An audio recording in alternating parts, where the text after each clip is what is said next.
man was walking in the woods one day when he saw a bear out of the corner of his eye. He stopped, said a silent prayer. God, I know you can do all things. Will you please make this bear a fellow Christian? The bear caught up to the man, placed his paw on the man's shoulder, and said, Brother, will you pray with me? Dear God, for this meal that I am about to receive, make me truly thankful. This is The Christian Bear with Dr. Ben Hilskamp.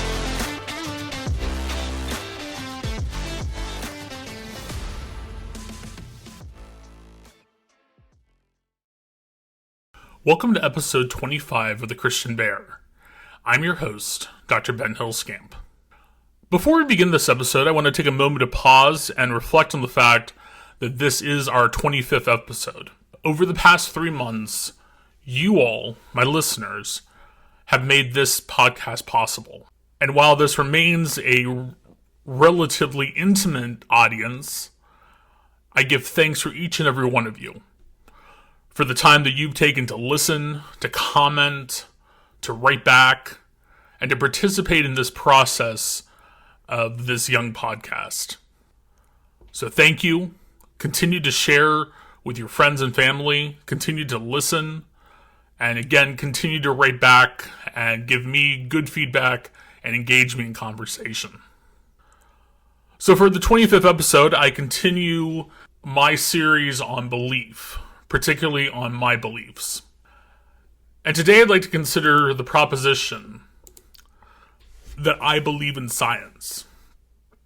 As a person of faith, I see no contradiction between science and religion.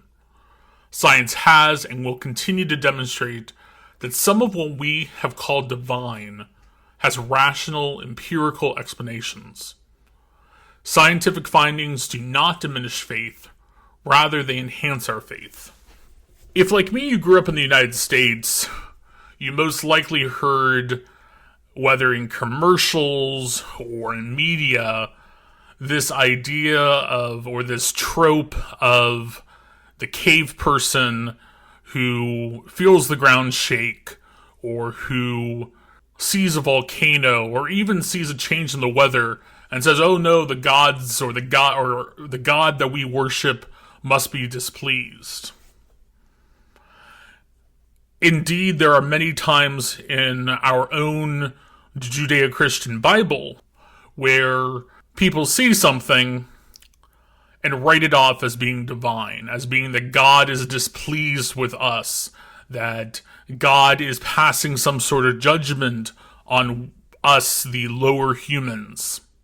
Even when it is fairly obvious that these are natural occurrences, even then, our foreparents attributed a divine cause. It's interesting that even to this very day, even to our largely secular culture in 2022, the idea that God might have a hand in what is otherwise natural continues to exist in both legal and policy language. Look at your insurance policies, particularly if you own a home. Look at your homeowner's insurance. What does it include? It includes acts of God, where acts of God largely refer to natural occurrences that again are still known as acts of God.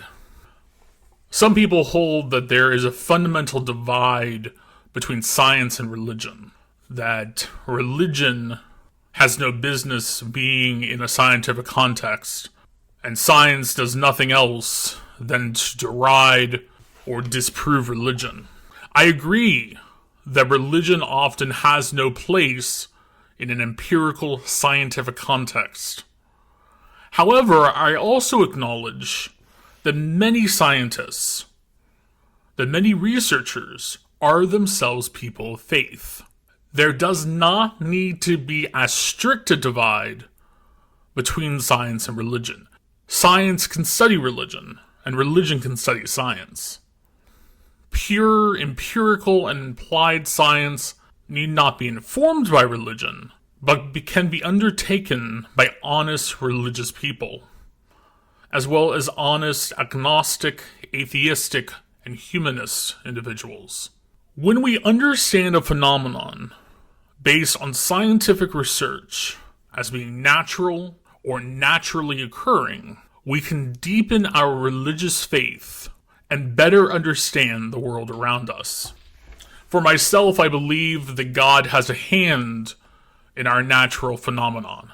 Do I believe that God said, "Let there be light," and immediately the sun came into existence? No. Do I believe that God had a hand in things? That God began, or that something that we now call God began our natural phenomena? Yes, I do. But whether God willed it into being, or snapped God's fingers and natural processes began, the facts of science do not inherently contradict my religious faith. I'm always curious how others, particularly how other non-scientists, make sense of this religion and scientific reflection. How do you make sense of it, my friends? Where does religion inform your science? Where does science inform your religion?